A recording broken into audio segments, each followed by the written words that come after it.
4절에서 11절 말씀이 되겠습니다. 고린도전서 12장 신약성경 277페이지.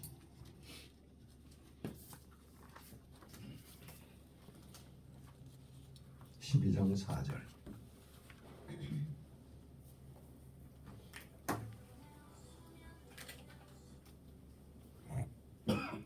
다 찾으셨어요? 예, 우리 한 절씩 제가 한 절 읽고 여러분 다 함께 그 다음 절 읽고 교독하겠습니다. 고린도전서 12장 4절 말씀입니다. 은사는 여러 가지나 성령은 같고 직분은 여러 가지나 주는 같으며 또 사역은 여러 가지나 모든 것을 모든 사람 가운데서 이루시는 하나님은 같으니 각 사람에게 성령을 허락하시는 유익하게 하려 하시리라. 어떤 사람에게는 성령으로 말미암아 지혜의 말씀을, 어떤 사람에게는 같은 성령을 따라 지식의 말씀을, 다른 사람에게는 같은 성령으로 믿음을, 어떤 사람에게는 한 성령으로 병 고치는 은사를, 어떤 사람에게는 능력 행함을, 어떤 사람에게는 예언함을, 어떤 사람에게는 영들 분별함을, 다른 사람에게는 각종 방언 말함을, 어떤 사람에게는 방언들 통역함을 주시나니 이 모든 일은 같은 한 성령이 행하사 그의 뜻대로 각 사람에게 나누어 주시는 것이니라. 아멘. 우리 성령으로 거듭난 사람들, 하나님의 자녀가 된 사람들, 그 사람들에게 하나님께서 주시는 것들이 있습니다. 그래서 지난 몇 시간 동안 같은 주제로 우리 말씀을 전했는데, 여러분, 우리가 하나님의 자녀가 되면 뭔가 세상 사람들하고 다른 점이 있어야죠. 당연히 뭔가 달라지는 게 있어야 됩니다. 근데 이게 겉으로 보이는 건 아니지만은 내적으로, 영적으로 하나님께서 성령을 통해서 우리들에게 무언가 다른 것을 주신단 말이에요. 그래서 지난 한 5, 6주 동안 쭉 말씀드렸는데, 사실은 지난주로 다 끝난 거예요. 그러나 한 가지 부연할 것은 이 성령의 은사들, 이것을 오늘 부연하면서 우리 거듭난 자들에게 주시는 것들에 대한 시리즈를 우리 마무리하려고 합니다. 은사라고 하는 단어가 나오는데 왜 한자어라서 좀 어려워요. 은사라고 하는 것은 쉽게 영어로 얘기하면 gift라고 합니다. gift. gift가 뭐예요? 선물. 선물. 선물은 잘 아시네. 선물은 여러분 돈 받고 주는 겁니까? 그냥 주는 겁니까? 그냥 주는. 그것도 잘 아시네. 그냥 주는 거예요. 성령의 은사들, 성령의 선물들 하면은 이것은 하나님께서 하나님의 자녀가 된 사람들, 하나님과의 아버지와 자녀로서 관계가 회복된 사람들에게 거저 주시는, 아무 대가 없이 거저 주시는 선물들이다, 그런 말이에요.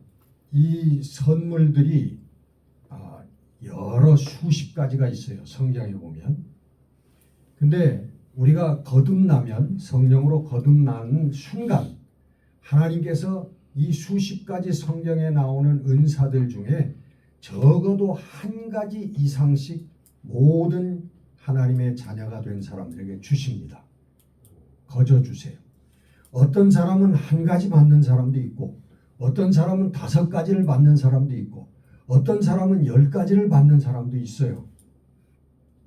그것은 오늘 본문 말씀처럼 성령의 뜻대로 나눠주시는 거예요. 우리가 나 요거 가질래요, 나 이거 주세요.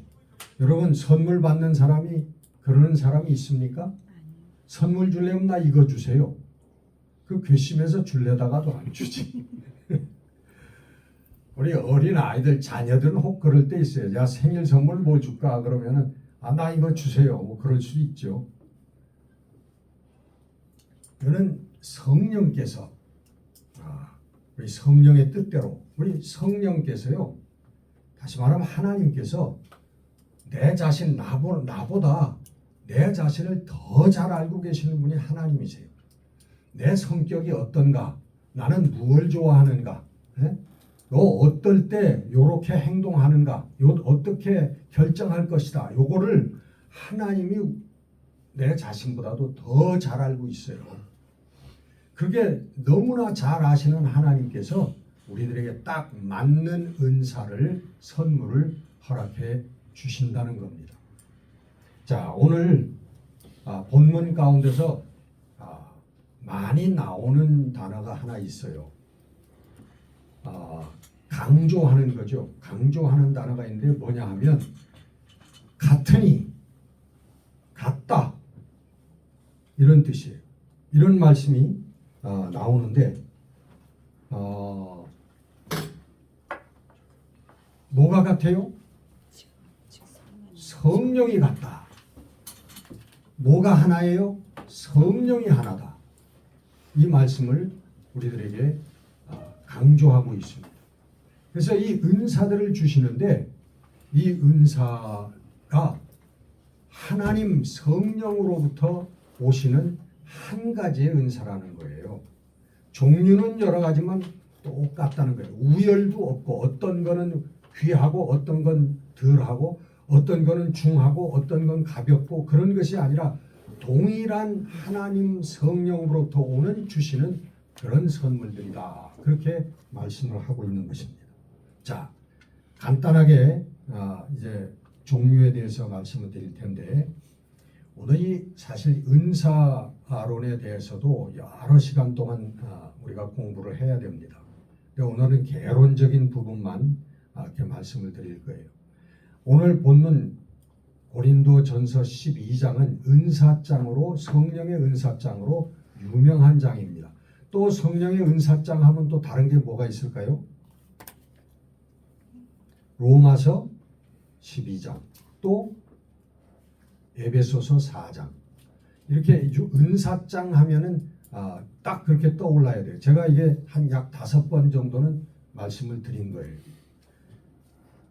외우세요. 고린도전서 12장, 로마서 12장, 그 다음에 뭐? 에베소서 4장. 그 이외에도 또 고린도전서, 고린도 그 후서, 또 은사들이 나오는 장들이 있어요. 우리 또 고린도전서 13장 하면 무슨 장 합니까? 사랑장. 그렇죠. 사랑장은 하시네. 네. 그와 마찬가지로 은사장도 유명한 그러한 말씀들이 있습니다. 자, 고린도 오늘 본문에 보면은 무슨 은사들이 종류를 쭉 나열하고 있는데 한 성령으로부터 어떤 사람에게는 지혜의 말씀을, 어떤 사람에게는 지식의 말씀을, 또 어떤 사람에게는 믿음을, 어떤 사람에게는 뭐 순서 없이 얘기하시다. 병 고치는 은사, 예언의 은사, 또 영분별의 은사, 방언을 주시는 은사, 또 방언을 통역하는 은사. 하나 빼먹은 것 같은데. 능력행함. 기적의 은사. 그렇게 9가지의 은사가 나와요. 그 다음에 로마서 12장에는 무슨 은사들이 나와요? 묻는 제가 잘못했네요. 예언의 은사, 또 섬김의 은사, 가르침의 은사, 권면의 은사, 구제의 은사, 다스림의 은사, 긍휼함의 은사, 긍휼을 베푸는 은사. 거기에는 7가지의 은사가 나와요. 그 다음에 에베소서 4장에 보면은 사도의 은사, 선지자의 은사, 복음 전도의 은사, 목사의 은사, 교사의 은사, 그렇게 5종류가 나와요. 그럼 무슨 얘기예요? 선지자가 된 것도, 사도가 된 것도, 목사가 된 것도 하나님의 뜻에 의해서 하나님의 부르심을 받은 것들이다. 그런 거죠. 내가 원해서 된 게 사실은 아니라는 얘기죠. 자, 그 다음에 고린도후서 8장에는요. 헌신, 헌금의 은사가 나와요. 또 고린도전서 7장에 보면은 독신의 은사가 나옵니다. 독신도 은사예요. 근데 뭐 제가 다 일일이 다 설명드릴 수 없는데 이 독신의 은사는 특징이 뭐냐 하면 혼자 지내도 불편하지 않은 사람. 그런 그게 은사라는 거예요. 아무나 그럴 수 있는 게 아니라 혼자 살고 싶다 그래가지고 그래 은사가 아니라 혼자 살아도 어떤 이성적인 그런 생각으로 범죄하지 않을 수 있는 그런 것이 은사라는 거예요.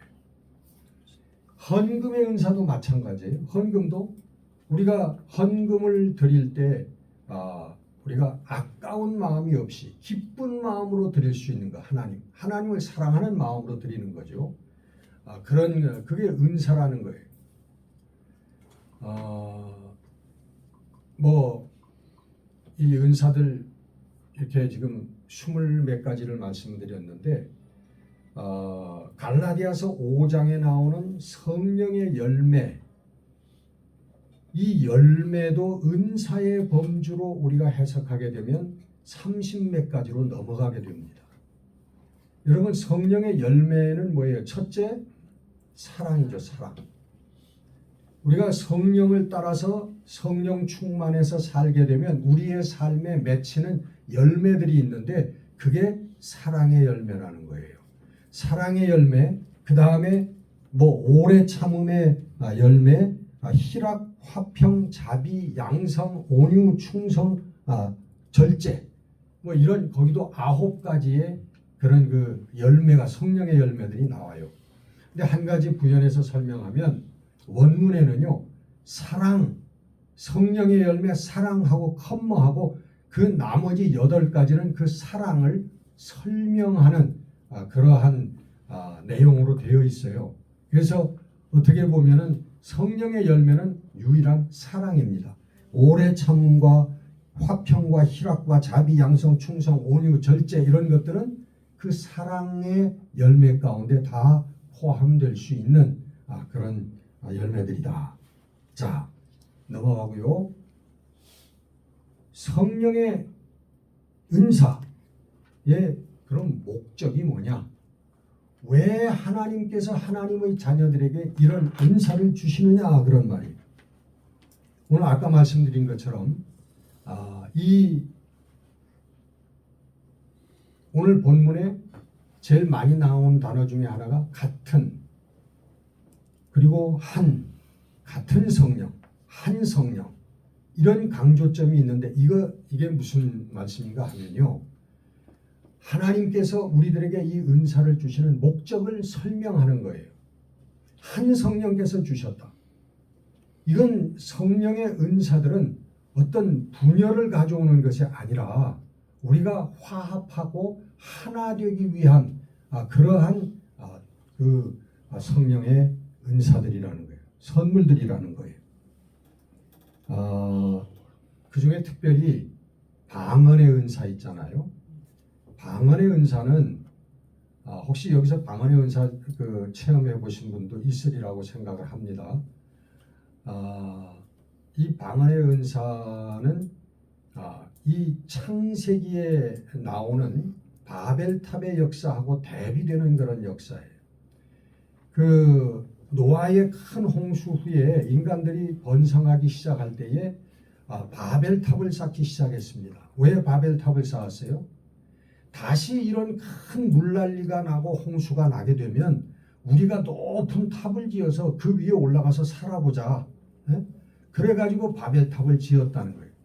근데 하나님께서 그걸 보시니까 너무너무 한심스러워가지고 그것을 막으셨어요. 어떻게 막으셨어요?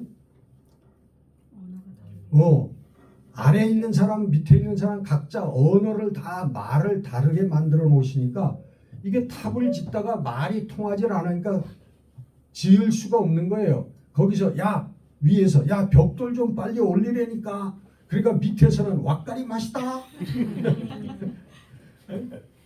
그러니까 이게 말이 안 통하니까 지을 수가 없는 거예요.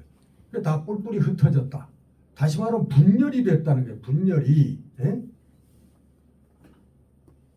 근데 오순절 마가의 다락방에서 성령이 처음으로 임하실 때에 우리들에게 임하실 때에 두 가지의 현상이 일어났는데 하나는 바람과 같은 성령, 불과 같은 성령이 임하시면서 우리들에게 방언이 터졌다.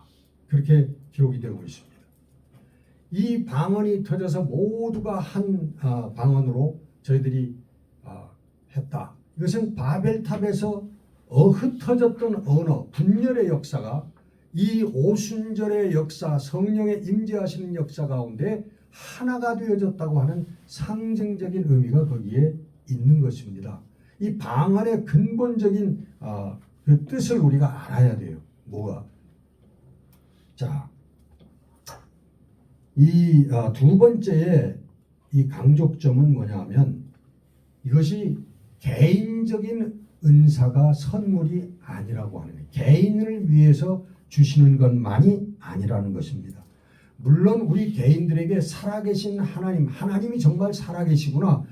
이 영적인 우리가 육적인 세계만 알고 지냈는데 이 영적인 그런 세계가 있구나라고 하는 것을 깨닫게 해주시는 의미도 있지만 이 은사 선물의 목적은 우리 믿음의 공동체를 위해서 주시는 거라는 거예요.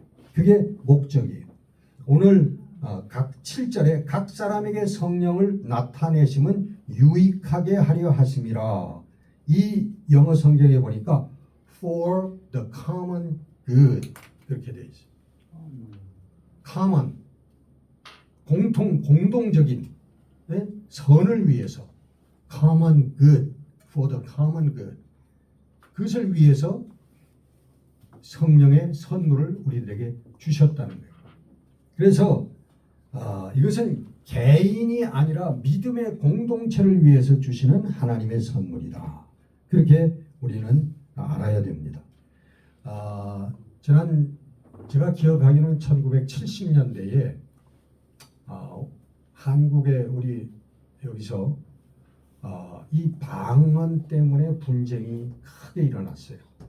혹시 아시는 분들은 아실 거예요. 교회마다 방언을 하는 사람, 방언을 못하는 사람 해서 파가 갈라졌습니다. 학자들마다 방언에 대한 의견 때문에 신학교가 갈라지고 교회가 갈라졌어요. 무엇 때문이냐? 방언이 구원받은 증거다 라는 사람들과 아니 방언은 구원의 증거가 아니라 그냥 성령의 은사들 중에 하나다 라고 생각하는 그 생각이 완전히 갈려져 가지고 신자들마다 교회들마다 큰 분쟁이 일어났습니다. 그래서 이것 때문에 갈라진 교회도 많아요. 이 방언의 문제 때문에. 그래서 70년대 80년대를 거쳐서 쭉 2000년대 들어오면서 이제는 방언에 대한 논쟁을 안 합니다. 거의. 그리고 방언이 구원받은 자의 증거다라고 했던 그걸 강조했던 교회와 그 목사님들도 이제는 그런 주장을 하지 않습니다. 다 성령의 은사 중에 하나다라고 그렇게 다 억셉트를 해요.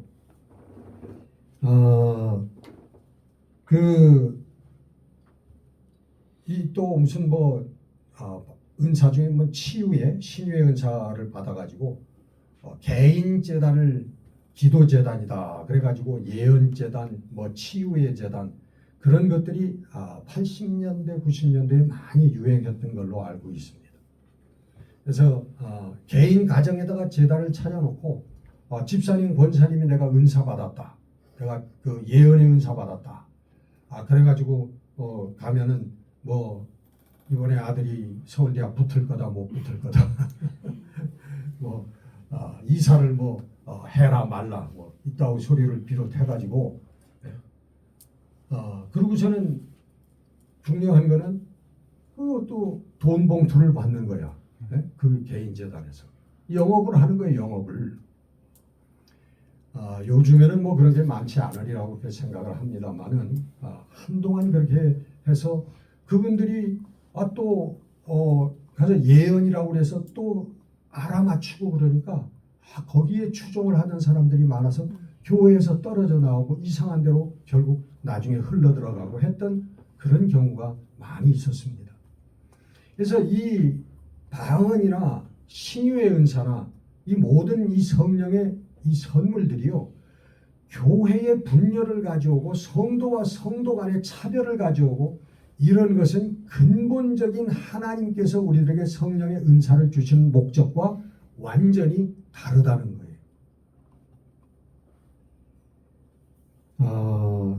에베소서 4장 12절에 보면은 이는 성도를 온전하게 하여 봉사의 일을 하게 하며 그리스도의 몸을 세우려 하심이라. 은사의 목적이 최종적으로 뭐냐 하면 그리스도의 몸을 세워. 그리스도의 몸이 뭐예요? 교회죠. 교회. 우리 성도들입니다. 그리스도의 몸이 우리 성도들 교회예요. 이것을 바로 세우기 위해서 하나님께서 성령의 은사를 우리들에게 주신다. 그렇게 말씀하고 계시는 겁니다. 이 은사로는 우리가 정확하게 이 개론부터 이렇게 개념을 세워야 될 이유는 뭐냐면 이 은사들 때문에 많은 교회의 부작용들이 있었기 때문에 이런 말씀을 드려야 되는 거고 여러분들이 기본적으로 알아야 될 그런 그 부분들이 있는 것입니다. 이 성령의 은사 아까 말씀드렸지만 이것은 개인적인 자랑이나 어떤 구원의 증거나 믿음의 척도가 될 수가 없는 것입니다.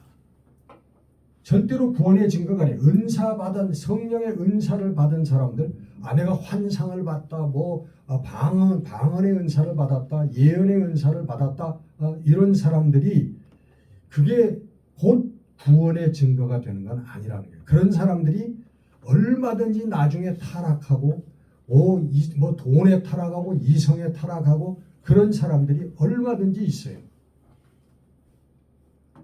그래서 구원의 증거는 여러분 성경에서 얘기하는 단 하나입니다. 구원의 증거는 뭐예요? 네? 교회 나오는 거? 교회 열심히 출석하는 거? 기회요? 아니에요? 소신껏 대답하세요. 아니에요. 여러분 1년 52주 10년 100년 여러분 한 주도 빠짐없이 교회 나온다 해서 그거 구원의 증거 되는 거 아닙니다. 하나님 나라가는 보증이 되는 거 아니에요. 성경 많이 아는 거 어때요? 네? 성경을 달달 성경이 몇 권이에요? 66권. 성경 66권을 달달이 다 외운다 그래도 구원의 증거가 될 수가 없습니다. 여러분. 성경에서 얘기하는 단 하나의 구원의 증거는 뭐예요? 예? 우리 작은 자 교회 교인들은 이거 하나는 확실하게 대답할 줄 알아야 돼요. 뭡니까? 사랑의 삶입니다. 사랑의 삶. 오늘 그에 대해서는 더 깊이 설명 안 하겠습니다.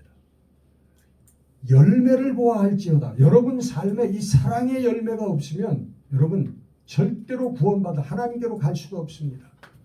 내가 성경을 이만큼 많이 알잖아요. No. 여러분 마태복음 7장 21절 다 외우라고 그랬죠. 제가 뭐예요? No. 마태복음 7장 21절이 뭐예요? 나더러 주여 주여 하는 자마다 다 천국에 들어갈 것이 아니라 오직 하늘에 계신 내 아버지의 뜻대로 행하는 자라야 들어갈지니라. 그런데 그 아버지의 뜻이 뭐예요? 또 사랑이란 말이에요. 믿음으로 우리가 하늘나라 구원받는데 그 믿음을 가진 사람들은 사랑의 삶을 사는 거예요. 그래서 믿음이 있다고 하면서 사랑의 삶을 살지 못하는 사람은 진짜 가짜예요. 그거를 여러분 명확히 아셔야 됩니다. 이 기본적인 성경의 가장 기본적인 가르침인데 요거를 정확히 모르면 그 다음에 왔다 갔다 하게 되는 거예요. 이 말 들으면 그 말 같고 저 말 들으면 그거 같고. 이 기준이 딱 서 있으면 저건 아니야. 아무리 달콤하게 멋있게 얘기를 하더라도 저거는 성경의 정신이 아니야. 하나님 말씀의 정신하고 달라 하고 분명히 우리가 알 수 있는 겁니다. 그 마태복음 그 위에 7장 22절 보면 그들이 그럽니다. 와서 주여 우리가 주님의 이름으로 귀신을 쫓아내고 많은 기적적인 능력을 행하고 우리가 선지자 노릇을 하고 말씀을 가르쳤다는 거죠. 전도도 하고 그러지 않았습니까? 그런데 대답은 그 위에 21절에 있는 말씀 나더러 주여 주여 하는 자마다 다 천국에 들어갈 것이 아니라 오직 하늘에 계신 내 아버지의 뜻대로 행하는 자라야만이 들어갈 것이니라. 대답이 그렇게 나오는 거예요. 여러분 이거 꼭 기억하세요. 이제 외우세요. 마태복음 7장 21절 22절 1절만 외우세요. 1절 21절 여러분 다 외우세요. 다음 시간 제가 또 물어볼게요. 네. 여러분 무당도 귀신을 쫓아내고 무당도 병을 고치고 무당도 방언합니다. 제가 옛날에 라스베이거스에 라스베이거스 한인교회 부흥회를 갔는데 거기에서 만난 여자 집사님이 한 분 계셨는데 나중에 같이 식사하면서 자기 신앙 고백을 하시더라고. 무당 딸이래 자기가. 어머니가 무당이래요. 한국에 계신데 한국에 나오면은 이제 이 방에서는 무당 어머니가 샬라샬라 하고 이쪽에서는 자기가 샬라샬라 하고 이 방에서. 그래서 그 무당 어머니가 얼마나 기도를 많이 하는지 딱 때가 되면 산 기도 가서 산에 딱 그걸 펴놓고 저는 바위 위에서 3일 동안 4일 동안 그렇게 기도를 한대요. 그래서 이 무당들 보면요 우리 크리스찬들보다 기도 얼마나 많이 하는지 몰라요. 그렇게 얘기해요. 그 기준으로 하면 다 생 가짜들이야. 그 어머니하고 같이 기도하러 산에 따라갔는데 그 자기가 옆에 앉아서 기도하는 그 방언으로 막 기도를 하니까 그 무당 어머니가 너도 그런 거 하는구나. 무당도 방언합니다. 여러분 불교도 어떤 불교 절에 가면요 불교에도 방언하는 불교 있어요. 여러분 이건 우리가 영적인 세계로 들어가면요 어떤 통로를 통해서 들어갔든지 그런 은사들이 신비로운 일들이 우리들에게 일어납니다. 그 상식적으로 여러분 알아야 돼요. 영적인 세계에서는 상식적인 거예요, 그게.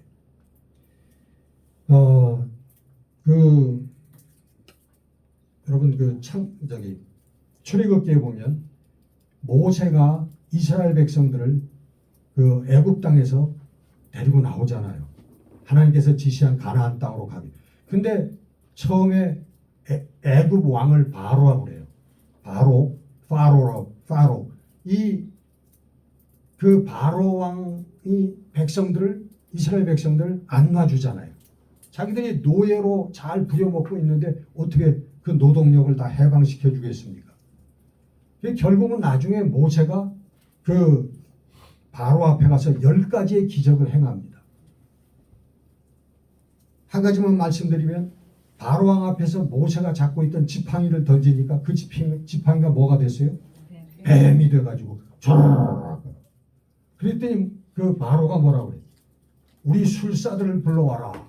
애굽의 술사들이 딱 와서 너희들도 해봐라. 그러니까 그 술사들도 지팡이를 탁 던지니까 우르르 뱀이 되더라고요. 여러분 성령이 하시는 일을 사단도 똑같이 다 합니다.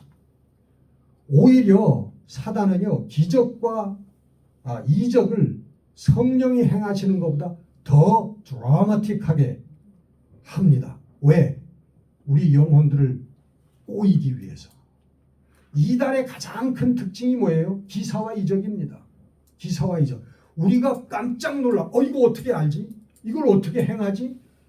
우리가 깜짝 놀라는 일을 행해야만 우리 코를, 영혼의 코를 꿰단 말이에요. 네? 이단들이.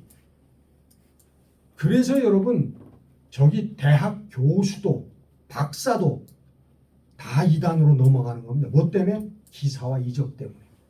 그 사람들이 저희보다 똑똑하지 못해서 넘어가요? 아니에요. 사리 분별이 있고 다 똑똑합니다. 그러나 병 고치고, 막 그 환상을 보고 예언하고 우리 과거를 다 알아맞추고, 그리고 앞으로 우리가 언제 죽을 거라고 막 예언하고, 그래서 끌려 들어가는 거예요. 그러나 우리 성령께서는 그렇게 무조건 우리를 인도하기 위해서, 예수 믿게 하기 위해서 그렇게 기사와 이적을 베풀지 않습니다. 왜냐하면 하나님은 진리이기 때문에 말씀으로 우리가 결단하고 말씀으로 우리가 순종해야만 그 길을 갈 수 있는 거지. 이 체험이라고 하는 것은요, 시간이 지나면 희미해지고, 그리고 내가 꿈속에서 받았던가, 나중엔 10년, 20년 지나면 그렇게 되는 거예요. 체험이라고 하는 거. 제가 체험을 깎아내리는 게 아닙니다. 저도 많은 그런 영적인 체험을 하고, 그리고 하나님께서 주신 그런 은사도 제가 알지만, 그러나 그런 것들이 구원의 조건이 될 수가 없다는 거예요. 오늘 시간이 많이 갔네. 조금 말씀을 줄여야 되겠네. 이 잘못된 이 은사주의가 가장 큰 위험을 우리에게 가져오는 건 뭐냐면 교회를 분열시키고 파괴시킨다는 거예요. 잘못된 신비주의. 여러분, 우리 신앙 가운데는요, 신비주의가 꼭 신비가 있습니다. 여러분, 신비로운 일들이. 여러분 기도 생활을 하게 되면요, 여러분 환상도 볼 수 있고요, 성령의 음성도 듣습니다.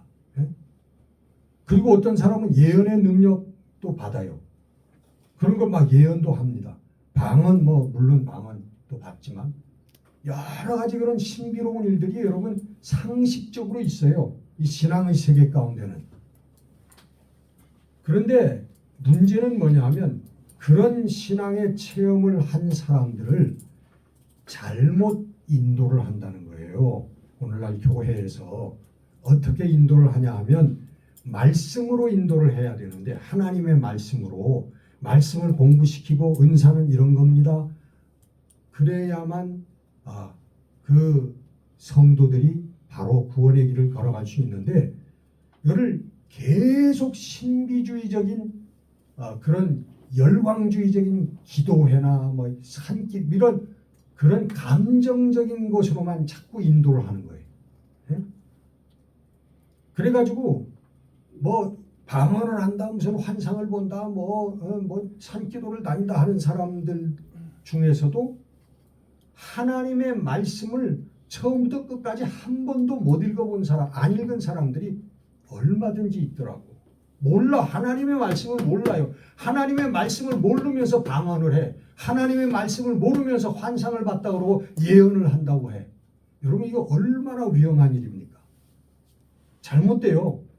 여러분, 제가 이 은사들을 폄하하는 것이 아니라 우리 믿는 사람들은요, 성령께서 주시는 대로 은사를 감사하게 받고 그 은사를 잘 활용해서 교회를 세워야 돼. 교회의 덕을 세워야 돼. 그리고는 말씀 생활을 해야 돼. 제가 미국에서 목회할 때도 그 어려움을 겪었던 요소 중에 하나가 뭐냐 하면 이거 밝혀야 될지 모르겠는데 한 3박 4일 동안 산에 가서 하는 프로그램이 있어요. 그 이름은 밝히지 않겠는데 한국에서도 한창 유행을 했을 거예요. 3박 4일 동안 가가지고 거기서 간증도 듣고 그냥 찬양도 많이 하고 그러면서 거기서 은혜 체험들을 많이 해요. 근데 이분들이 참 정말 잘 믿어야 되겠다 하고 내려온 다음에 교회에 와서 문제를 일으킨 게 뭐냐면 처음부터 문제를 일으킨 게 아니라 나중에 문제가 돼. 왜냐하면 이분들이 거기에 갔다 온 사람들끼리만 뭉치는 거야. 그리고서는 거기에서 은혜 받은 예배의 형식만 고집하는 거야. 찬양을 크게 틀어놓고 찬양을 막 엄청나게 해. 찬양에 그냥 몸을 다 맡기는 거예요. 좋다 이거예요. 찬양하는 거 누가 뭐래? 근데 그렇게만 해달라는 거야. 골치 아프게 말씀 뭐 히브리어가 어떻고 무슨 그릭이 어떻고 그런 거 하지 말고 말씀 공부하지 말고 그냥 찬양하고 기도만 하자는 거야. 예? 그러니까 나중에 문제가 되고 나중에 떨어져 나가는 사람들, 오히려 신앙에서 떨어져 나가는 사람들이 막 생기더라고. 자, 여러분 왜 이렇게 성령의 은사 받은 사람들을 계속적으로 그 길로만 인도를 합니까? 여기에 의도적인 게 있어요. 말씀을 말씀대로 가르치면은 여러분 오늘 성도들이 많이 자유로운 신앙생활을 하게 돼요. 주일 성수다 하는 거 매일 주일 나오는 거 제가 말씀드리죠. 여러분 특별한 일이 있을 때 교회 못 나오는 거 죄책감 갖지 말라는 거예요. 그리고 1년에 몇 번씩 가족들하고 휴가 가는 거 마음대로 가시라는 거예요.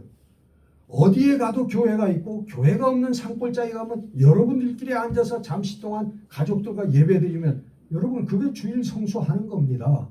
그리고 근본적인 주일 성수의 뜻은 내가 예수 그리스도의 마음을 가지고 사랑과 평화와 의로운 마음 그 정신을 가지고 우리가 이웃을 대하고 사는 게 이게 근본적인 주일 성수예요. 안식일 개념이 아니라 그래요. 유대인들이 지키는 안식일 개념하고는 다른 거예요. 주일은. 이게 자유로워지거든요. 그리고 수십억을 들여서 지은 교회 건물 이게 성전이 아니다라고 성경은 가르치고 있거든요. 그건 한 개의 건물에 똑같은 건물에 불과한 것이지 이 빌딩하고 똑같은 것이지 십자가 달았다고 해서 거기만 특별히 하나님께서 역사하시고 계신 것이 아니란 말이에요. 그러니까 성전의 개념은 뭐예요? 유대 백성들이 이스라엘 백성들 구약에서 가지고 있었던 성전, 예루살렘 성전의 개념이거든. 이젠 여러분 그 예수님이 돌아가셨을 때 성전의 휘장, 지성소의 휘장이 위에서부터 아래까지 쫙 찢어지면서 쫙 벌어졌어. 그건 무슨 의미냐?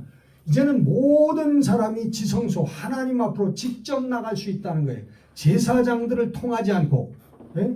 옛날에 유대교에서는 제사장이 여러분 중간자가 되어가지고 그 백성들을 위해서 대신 제사를 지내주고 기도를 했단 말이에요. 이제는 그게 아니에요. 목사는 여러분 제사장이 아닙니다. 여러분 분명히 아십시오. 목사는 제사장이 아니에요. 목사는 여러분과 하나님 사이에 서 있는 중간자가 아닙니다. 여러분. 목사는 여러분들하고 동일선상에 서 있는 평등한 하나님의 성도예요. 하나님의 백성이에요. 그러나 우리는 성경에 대한 전문적인 공부를 하고 신학을 하고 해서 여러분들에게 가르치는 그런 역할을 한다 뿐이지 여러분 목사라고 해서 특별한 게 아니란 말이에요. 그것을 여러분 분명히 아셔야 됩니다. 그렇기 때문에 여러분 이런 성경을 가르치게 되면 어떻게 해요? 건축원금이 그렇게 잘 나오겠어요? 안 나오겠어요? 네? 집 팔아 바치고 여러분 물론 그 마음은 너무나 아름다운 겁니다. 하나님을 사랑하는 마음에 내 그냥 피땀 흘려서 지은 그 집을 팔아가지고 그 건축원금으로 바친다. 여러분 얼마나 눈물겨운 얘기입니까? 여러분. 물론 하나님 기뻐하시겠지만 또 일부는 하나님 원하시지 않아요. 그런 거. 그리고 여러분 심지어는 무슨 은행에다가 다 적금 들라고 해놓고 그 적금 비리 타가지고 교회에서 그걸로 건축한다면서요? 그건 말이 안 되는 겁니다. 여러분 우리 돈이 많은 사람들은 몰라요. 저는 그렇게 돈이 많아 보지 않아서 잘 모르겠는데 여러분 우리 서민들에게는 100만 원, 1000만 원 여러분 자유스러운 돈이 아닙니다. 그렇죠? 자유스러운 액수가 아니에요. 그런 걸 여러분 바친다고 하는 거는 여러분 이게 보통 일이 아닙니다. 여러분 교회가 우리 성도들을 물질적으로 착취해서는 안 되는 겁니다. 부당하게 여러분 착취해서는 안 되는 거예요. 우리가 오히려 잘 살게 성도들을 잘 살게 경제적으로도 풍성하게 해드려야 되는 게 우리 교회가 할 일이지. 그 피땀 흘려 얻은 그 물질들을요 자녀들 위해서 쓰고 가정을 위해서 쓰고 앞날을 위해서 써야 될 물질들을 그거를 요리조리 감언 이설을 통해서 그것을 뺏어낸다는 것은 착취하는 거예요. 착취. 여러분 우리 교회들이 회개해야 됩니다. 오늘날 우리 한국 교회가요 이거 회개해야만 개혁이 되는 거예요. 교회가 삽니다. 이 문제 헌금 문제를 해결해야 우리가 교회가 사는 거예요. 자, 오늘 너무 좀 말씀이 길어졌는데 이 성령의 은사는 여러분 우리 성도들의 무기입니다. 여러분 성령의 은사들 없이 신앙생활 한다는 거 어려워요. 참 힘듭니다. 그 고장난 오토바이를 끌고 언덕 위를 올라가는 것 같아요. 은사 받은 사람들은 성령 충만 은사 받은 사람들은 그 오토바이에 시동을 걸고 뿡 하고 언덕을 올라가는 거고 마찬가지. 그만큼 달라요. 그래서 여러분들 기도하시면서 여러분들에게 합당한 하나님께서 주시기를 원한 그런 다 성령의 은사들을 다 충만히 받으시기를 바랍니다. 아멘. 우리 주님께서도 그런 말씀하셨어요. 믿는 자들에게는 거듭난 자들에게는 이런 표적이 따르리니 저희들이 내 이름으로 귀신을 내어 쫓고 새 방언을 말하고 뱀을 집으며 무슨 독을 마셔도 해를 당하지 않고 손을 병든 자에게 손을 얹은즉 나으리라. 이것도 은사들이에요. 능력들이에요. 우리 믿는 자 모든 사람에게 주시는 그런 능력 하나님의 능력입니다. 여러분 구체적으로 설명할 기회가 있겠고 오늘은 시간이 없어서 그냥 마칩니다. 여러분 성령으로 거듭나서 우리 하나님의 자녀로서 이 땅에서 우리 귀신의 역사를 여러분 회파하고 또 하나님의 나라를 확장하고 건설하는 귀한 우리 성도들이 되시기를 주의 이름으로 축원합니다. 네. 기도하겠습니다.